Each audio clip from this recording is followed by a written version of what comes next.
കൂട്ടുകാരെ, ദൈവം പറയുന്നത് അനുസരിക്കാതിരുന്ന യോനാ പ്രവാചകന്റെ കഥ നിങ്ങൾ കേട്ടിട്ടുണ്ടോ? ആ കഥയാണ് ഞാനിന്ന് പറയാൻ പോകുന്നത്.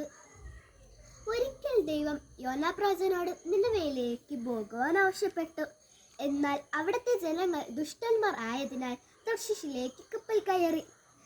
ഇത് കണ്ട് കോപിച്ച ദൈവം വലിയ കൊടുങ്കാറ്റിനയച്ചു.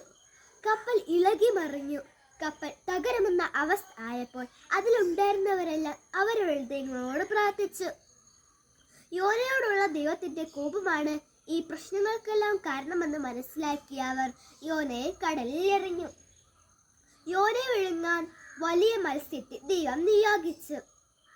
3 രാത്രിയും 3 പകലും യോന ആ മത്സ്യത്തിന്റെ വയറ്റിൽ കഴിഞ്ഞു.